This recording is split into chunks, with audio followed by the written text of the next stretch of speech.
This is Eric Rollins, the Constitutionalist. Constitutionalist. Boy, even that word is sometimes something that ties my tongue, though it is something that I profoundly believe in. We're going to talk a little bit about, I'm going to bounce around a little bit. I'm flying solo with no net. We'll see what happens. But one of the things I want to focus on is the government shutdowns. Boy, depending on which media source, you sure hear a very different story as to what happened. Now, at the end of this year, the Obama funding, basically the subsidies for poor people for Obamacare, will expire. This current shutdown, though, what they wanted was a continuing resolution. So the Republicans essentially gave a clean resolution, with the exception of they put in more money to protect politicians. After Charlie Kirk's death, that's probably prudent, especially because the left keeps calling us Hitler and Nazis and fascists and transphobes and homophobes and climate change deniers, and basically implying that we're evil, implying that Trump is evil. Anybody that has an opinion slightly different than the left, they're ready to call names and call you evil. Well, boy, that sure doesn't honor what Charlie is aiming for, where we could have a discussion of ideas, have an actual real First Amendment. Great Britain and much of Europe is losing it. I'll get back to that. Getting back to the shutdown. So they essentially had a clean resolution and would allow more time to debate the issue if this clean resolution had passed. Now, a whole lot of the left is saying, well, okay, you have the presidency. Totally true. You have the House. Totally true. You have the Senate. That's true, but there's a little twist. With the Senate, where they've got it set up is they've got what they call the filibuster. It requires 60 votes to get through resolution, or to get through the Senate. That's the one place where this ongoing budget resolution is shut down because the Democrats won't vote for it. Now, as this clean resolution came through, the Democrats went, no, we don't want to just continue the government. We'd rather have a shutdown and have an issue so that we can scream about things. They proposed adding 15 trillion, that's trillion with a T, towards things like healthcare. There's a twist to that healthcare. And they wanted to restore the funding for public radio and public TV that has been sucking off the government teat for quite some time. And if they're really that good at programming, then shouldn't they be able to make it on their own? They claim that they're publicly funded, and yet I've listened to both, and I've never heard my perspective on either one. So they're clearly one-sided, always on the left. Now, that's not all bad. There's a place for that. Just pay for it yourself. But the other part of it is, who do you believe about, they're saying, well, the Republicans, they just want to take away your health care. They want your health care rates to skyrocket. These are the people that are on Obamacare that were subsidized. The dirty little secret, though, is that illegals are involved in this. And they'll say, well, but by law, illegals, they can't receive Medicare. And that's technically true. During the Biden administration, they found a loophole. That loophole was, well, we'll pay for anything for illegals as we invited them in, gave them a protective status as they snuck over the border, and they didn't technically sneak. We invited them, or at least the Biden administration did. And we'll pay for anything if you go to the emergency room. Well, the result of that is healthcare that costs more. Not that I think illegals should be getting 1 cent. If you come here legally, then okay, yeah, you should get emergency services. But if you snuck over the border, that's not okay. I should not be responsible as a U.S. citizen to pay for it. And the Democrats are going to say, no, that's not true. So who do we believe? Well, one of my sources for my opinion on this would be Ro Khanna. He's a California Democrat from the Bay Area, kind of Silicon Valley. He's a congressman, so he's in the House. And he admits, no, a lot of this money is going to go to illegals if the Democrats get their way. Now, I won't go as far as to say, wow, an honest Democrat, but maybe one that's still sane. So all my friends on the left, do you believe AOC? Or do you believe somebody from your own party who, instead of dealing in smoke and mirrors, actually tells it the way he sees it?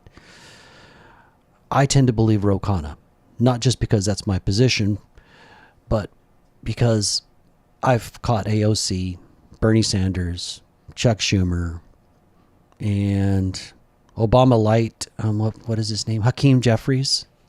I've caught them in lies numerous times, so I don't tend to believe them.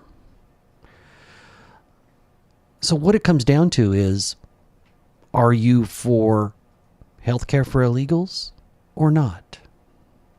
Should we be helping U.S. citizens?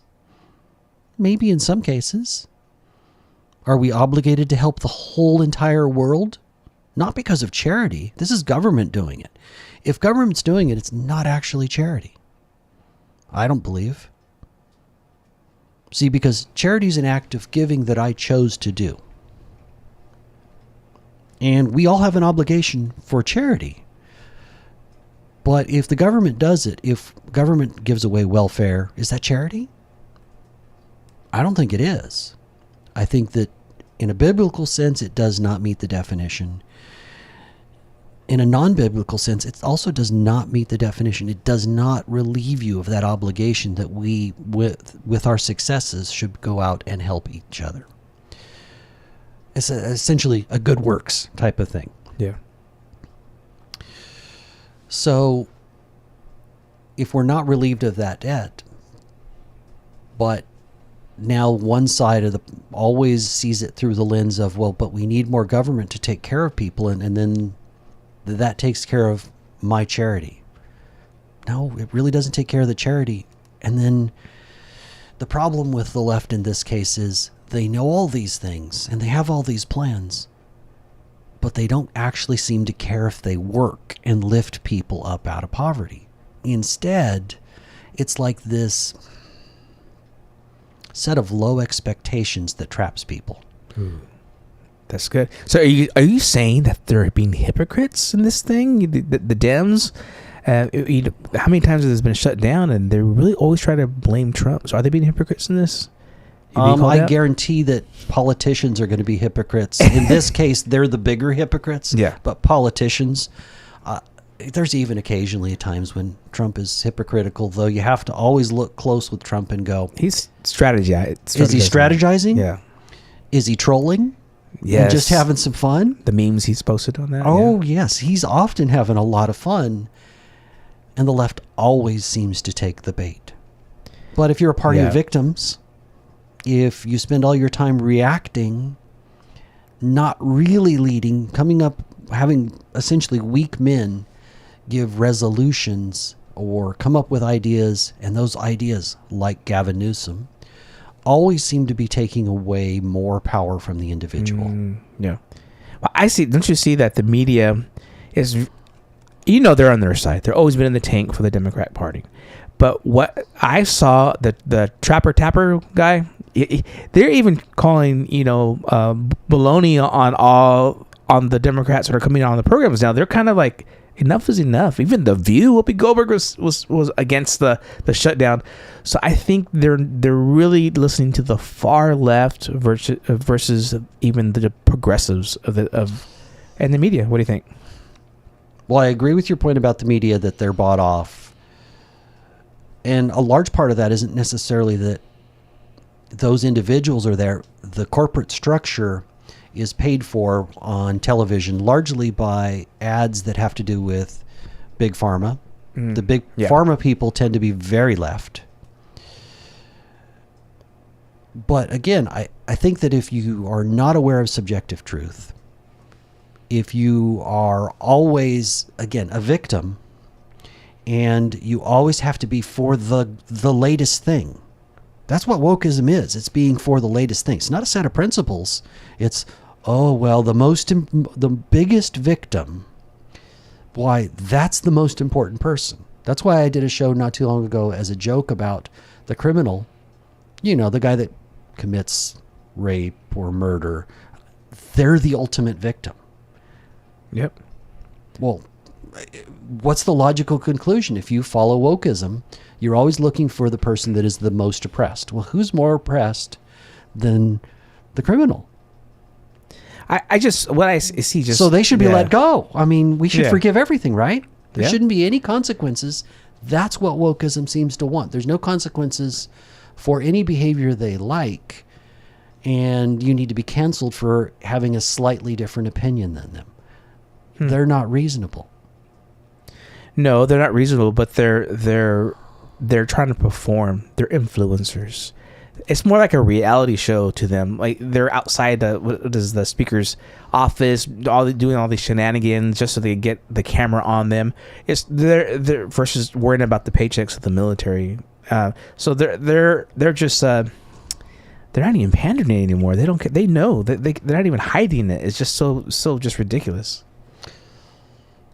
Yeah, a whole lot of the left right now is ridiculous. If you can't see subjective truth, you can't possibly have common sense. If you're founded in atheism, you don't have an awareness of something that's greater than you. If there's nothing greater than you, then what keeps you in check? You become nihilists, narcissists. Well, it's about me. And I'm the most important thing. The progressive left, particularly through communism, you can go back to the 30s and find quotes about this. They wanted to tear down the American structure, and they did it by taking down or taking over education and trying to take over healthcare.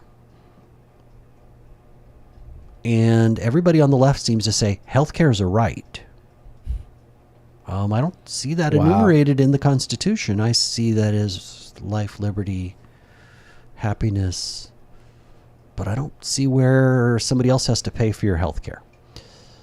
Again, there may be some people, because we are a rich and prosperous nation, truly blessed, where we might have to, I would hope on a temporary basis, help people out. Yeah. But I don't see healthcare as just a right. Now, do you think this is like deliberate sabotage that the left is doing? I mean, I think mostly it's useful idiots. It's only the people at the top that are trying to destroy this country actively and understand what they're doing, like George Soros. Wow. And they're going after him now. I love that. What is it? The RICO? They're trying to do RICO cases against him. Yeah. Well, because he's been funding like Antifa, who has used violence to... they've used violence in place of speech to get their way. Essentially, they're going to threaten and use violence and have a tizzy fit rather than jump into the arena of ideas. You notice that almost without exception, they're masked, even if they're parading around naked, and that's what they've been doing in Portland a lot. Wait, what were you doing? Not me. No, okay. I want to make sure I heard that. It's a joke. I'm hairy enough that you I know wouldn't it's see not anything anyway. It's not deludence. I know. Sorry. So distracted here, folks. He's distracted. He got turned red right now. If you're listening, anyways, that's just the lighting. Hey, it happens. I told you it's going to be a wild ride today. Okay. Well, it does worry me that the left has planned for years, at least the communists. They've planned for years how to take it over. It used to be let's say 1913, before there was essentially statewide education. It was handled at the state level. It wasn't handled so much nationally. So prior to that, the biggest influence in a kid's life was a parent. Okay? Yeah. Mr. Producer, I would hope that you and your wife are the biggest influences on your kid right now. Yeah, we just let her watch Deadpool and John. Just kidding. No, she's 5 years old. Maybe next year. Yeah, of course. It's the parents. Parents need to be that number one in their kid's life. It's not the state's responsibility. And yet, what the left wants is for the state to be the largest influence. Here in California, kids are indoctrinated with trans ideology in most school districts, directly through the teachers. Yeah. They're educated about climate change, but we don't have a real class that teaches the basic fundamentals of our rights in this country, the Constitution. Do you know that civic education largely has been removed? Not entirely, but mostly been removed. Yeah. So you've got them teaching essentially leftism starting at a young age and progressively getting more extreme as you get to the college level, where just the idea that I might have a different opinion from whatever the woke agreed upon current moment agenda is, I would be evil and bad, that it would be okay to try to cancel me, try to destroy me. And we see that through Turning Point. Yeah. I've had numerous Turning Point leaders on, and they've all had to go through some of that. So you've got education, and now they're trying to take over healthcare. We took a big step in my eyes when we passed the big, beautiful bill, and it eliminated this loophole that allowed illegals to get free healthcare through the emergency room.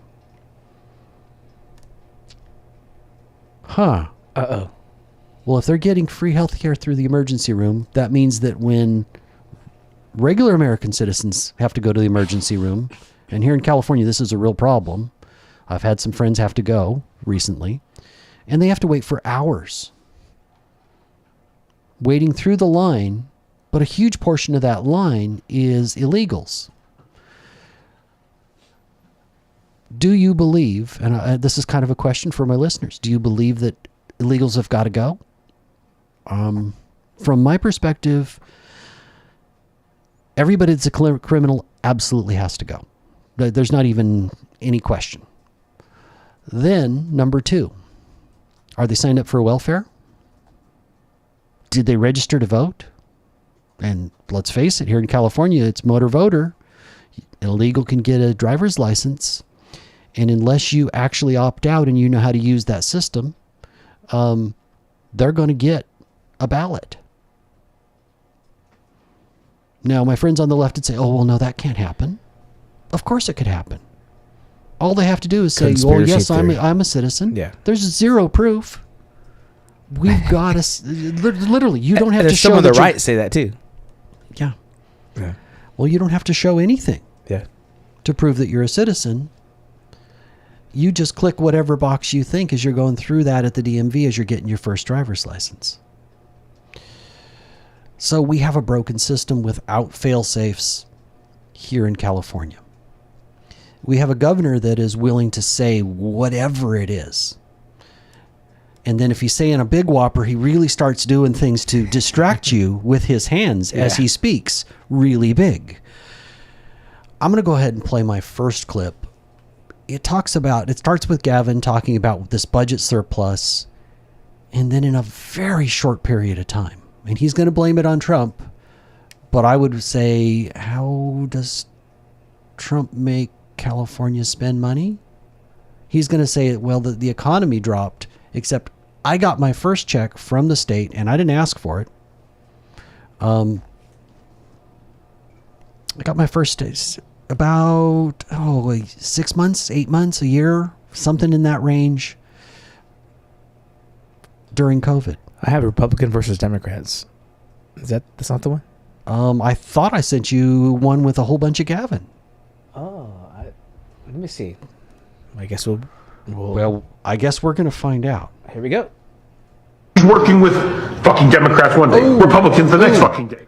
I love this one, but this is not the one I meant to send you. Whoa. Sorry about that, but we're not on the radio anymore, so I guess people can handle that. If you have adult ears, that is a great clip. Republicans versus Democrat. You can find it on Instagram, but that's not the one I was planning on. Okay. That's not the one there. Okay. No, that is not the one. That one popped up on the text thread. I was like, okay. Well, let's see what I actually sent you. Oh, okay. Oh, I see. Okay, yeah, I'll have Joe it up. Blows on Instagram. Got it. Give me a quick second there. So this is Gavin, and Gavin's talking about how the state has all this surplus magical money, but it's all just a shell game. And you'll notice how very quickly we go from this huge surplus to not only are we broke, but we're in deep debt. I think it stops at about $39 billion in debt. It's because Gavin used Medi-Cal money. Most of the country has Medicaid. California has its own little version called Medi-Cal. Comes from the federal government, most of the money. And he spent billions on illegals. So he's chosen illegals over American citizens. Let's go ahead and play that. I'm about to make an announcement no other governor in California history has ever made, and I would argue no governor in American history has ever made. Today, we're announcing a $75.7 billion budget surplus. So notice Governor Gavin Newsom has come out 75.7 with the revised plus. state budget proposal. Revised because the state has a lot more money to spend. The state surplus is now almost $100 billion. No other state in American history has ever experienced a surplus as large as an eye-popping nearly $100 billion. But that number was not the number. It was just 6 months ago that Governor Gavin Newsom announced the state's historic $97 billion surplus. California faces a big budget deficit. There's a big disagreement about just how big California's budget deficit really is. Governor Newsom says the state is billions deeper in the hole than expected. I imagine that's going to be fundamentally a question. So far, the state is short $7 billion. California's budget, the state faces a new $12 billion deficit. Budget deficit of $25 billion. It could be in for a $25 billion budget State's deficit. $31.5 billion problem. California's budget deficit has grown to nearly $32 billion. The state now faces a $39 billion budget deficit. Record budget deficit of about $16 billion. Gavin Newsom said he will declare a budget emergency. The state is coming up billions of dollars short. The state, as you see, in 6 months' time, in that window, I got a check. We clearly were already broke. He was using smoke and mirrors. Gavin will say and do anything for power. That's why I contend that he is the most corrupt, most criminal. Now, that's in my opinion criminal. It's yet to be proved in a court of law, but I think if God's watching, his day's coming. Let's simply say that. I know that recently one of the things, his wife's charity was named in all the fire aid stuff where they raised, what was it, $100 million? Yeah. Something right in that range for the fires in LA. And just recently her name got taken off of there, yet she got money. What's Gavin pulling? Doesn't make any sense that in 6 months' time we could go from what he was claiming was $100 million, not million, $100 million surplus, $100 billion surplus. I think that was $1 billion. Wow. To somewhere around 70 billion in debt. What kind of shift is that? Well, I would contend that his first statements were set upon sand, and as soon as the tide came in, the sand washed and moved. So he wasn't standing on solid ground.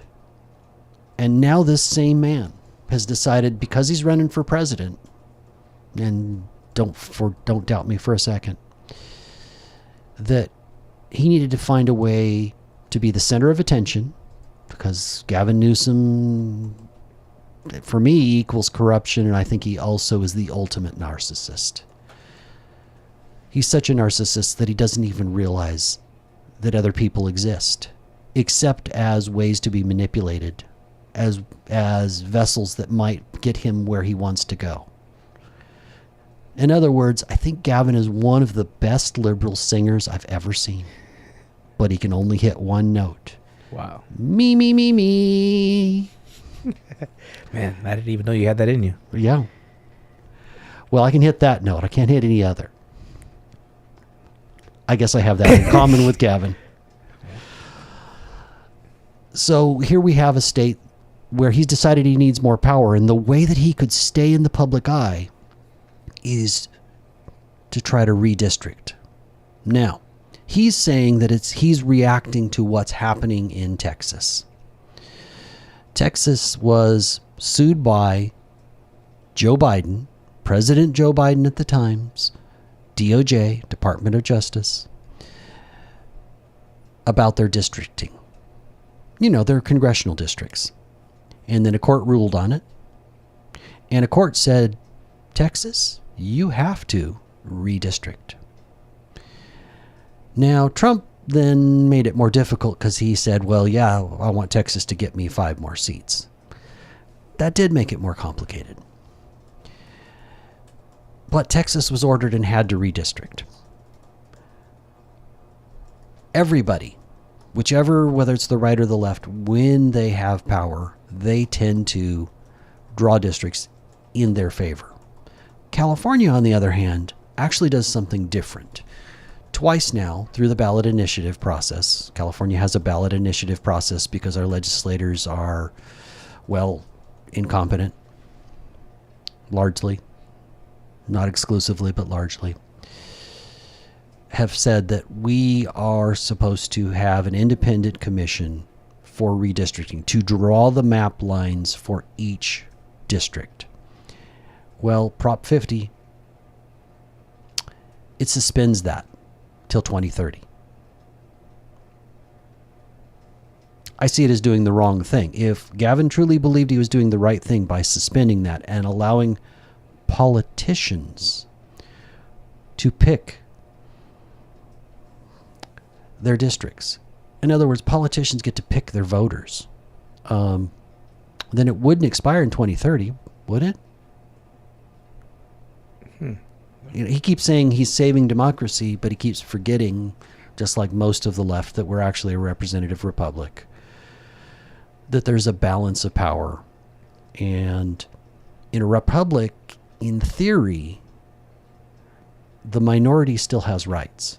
Gavin is trying to grab every bit of those rights, and those maps were drawn in a way that some of his progressive left friends, like Richard Pan, who put in the vaccine mandates for California, he will be able to win a congressional seat because they will have stacked a district by drawing it in a weird way with pretty much leftist. The city of Lodi will be split. You could sit on one corner or stand on one corner, and if you just took a couple steps in any direction, you could be in 3 different congressional districts, and it used to be 1 if this goes through. I think another reason that Gavin wants Prop 50 to pass, not only is he going to have people that now owe him a favor, but he was able to fundraise off of this. Keep that in mind. He has numerous times talked about the billionaires on Trump's side. By the way, most billionaires are on the left. But he's talked about the billionaires like they're evil. Yet, the yes on Prop 50, the redistricting, Gavin's redistricting scheme, why, it had the dark Sith Lord himself, George Soros. He donated $10 million towards that campaign. The whole campaign's going to cost somewhere around $275 million. Because our government's not efficient, it'll probably run over that. Where exactly? That's why you hear 250. That's why you hear $300 million. And yet, services for quite a number of categories, including some of the disabled, those services have been cut because California's broke, but we had the money to do this. Now, they're spending $140 million on this, by the way. No, taxpayer money, right? Aren't no, they? They're spending way more than $140 million. Wow. They're spending somewhere above 250 and below 300 million for Prop 50. Wow. But now Gavin can raise basically unlimited funds for his run for the presidency. And you've got 2 billionaires, one that's I can't remember the other guy's name. Soros gave 10 million. There's another guy that gave like 6 million to the Yes on 50. Yes, there are some rich people that are involved on the No on 50, but mostly that's a grassroots movement. And if you look at the donations, mostly it's like $5 and $10, and mostly coming in to somebody that I consider to be a hero of mine. He's not perfect, but he's sure speaking for common sense conservatism, and that's Carl DeMaio and Reform California. Enough of Gavin. Could have the governor right now. We could have, but I don't know that Arnold was that great. No, he's not for it right now too. No, even Arnold is against. I was surprised. This. Well, he's one of the most leftist Republican governors we've ever had. Yeah. And yet he goes, well, this isn't right. Even if you believed what Texas is doing is wrong, I believe that what California is doing is wrong. So your solution is to do something wrong in response to something you consider wrong? Yeah. Oh, wait. We're talking about the left. The end justifies the means. It's okay. But in my world, there is actually right and wrong, so the end doesn't justify the means. But I truly believe that the left, they're hypocrites. And the acquisition of power is the goal. So whatever it takes to acquire more power, it's justified. That's why they call us Nazi. Yeah. President Newsom, you do whatever it takes. I mean, he could stand in front of a fire and blame Trump. He could stand everything, every political thing, every point, every opportunity, just Trump. And hey, I will say Trump. Let's get him over here and clean house. Mm-hmm. Well, one of the big things that Newsom's been screaming at Trump about, if you watch Twitter, he's screaming about everything. But one of the big ones is what's happening with ICE. And he's saying, oh no, you can't bring in ICE. And you can't bring in the National Guard if there's riots, unless I say so. And there are several governors that are trying to pull that. Governor of Portland, Governor of Illinois. Don't think Tennessee is going to fight that much because he's talking about going into Memphis. But first, I want to point out that D.C. is a different animal. You don't need the government approval or the governor approval because it's this own little independent space. D.C., he took over, a month and a half ago? Something like that. Brought in the National Guard, cleaned up crime. There hasn't been a murder since, and there'd been a murder every day and a half. Wow. And he's used it himself, right? He's used it for the fires. He's used it for... anytime it's an opportunity for him to save his neck, he'll use it, but he's against Trump using it himself. Correct. Yep. Well, I would contend that LA's out of control. Go to Skid Row, please. Any Californian, you should take your kid there, take some backup, make sure your car's running well, and just drive by. I don't know that you actually want to get out because, yikes, there's fentanyl everywhere. Those people are drugged out of their minds. They're living in third world conditions. Mm-hmm. And anything with the word skid marks is bad. Yes. And this isn't just skid marks. This is a whole row of skid marks. Yeah, not skid. Sorry. So bad joke, a Skid Row, but I've been down there. It's just endless amount of trash, feces on the ground. I was going to church the other day, and somebody's outside just peeing on the street. I mean, there's homelessness is everywhere, but it's really bad in LA. That's really bad in LA. Mm-hmm. You know, you can drive down PCH, which is not Skid Row. That's that nice little highway that runs along the coast. And you can find, one time I counted it, I went 2 miles of homeless. The only breaks were the driveways. Wow. Now, I haven't been that way in a few years, but this was early COVID. I can only imagine things have gotten worse. This was kind of Santa Monica and south. I was like near the border with Santa Monica and what is the next town? But Venice Beach, I think, is the next one. And we've seen him in San Francisco clean that up, right? No, they clean up when somebody reports it, but it's fully acceptable for them to poop on the street. But my thing is, he had many opportunity for many years as a mayor, now a governor, to clean up homelessness. But in San Francisco specifically, didn't President Xi come in and then all of a sudden it's clean? Mm-hmm. That's the only time, and he's admitted it. So that means he's really posturing for that power grab that he wants. Agreed. I'm going to go ahead and jump over to a different state, though, because I think there's some hope here. Okay. Trump has moved in the National Guard to protect ICE and to protect federal buildings in Portland. Now, Oregon is largely, outside of Eugene and Portland, a pretty conservative state. All the rural part of Oregon, pretty common sense. But Portland's out of control. And so, and Antifa seems to rule the day. Like, Antifa can do no wrong. The police are basically told, yeah, don't do anything to them. Give them a little slap on the wrist, even if they come in and they start a fight, or they're actually throwing Molotov cocktails. That's happened. You can find lots of videos of that against federal buildings. So Trump's moved in. Well, that's an important step, but that's not the point of hope. I think that might result in cleaning up the mess. The point of hope is, I just watched a good friend of mine, Josh Fulper, Oreo Express. Mm-hmm. You can find him all over Twitter. And he went up there. Really? Yep. And instead of it just being Antifa, all of a sudden, there was this big group of patriots standing against Antifa. Wow. Dangerous. Now, there were cops. Yes, it was dangerous, but it has largely, they've gone unopposed.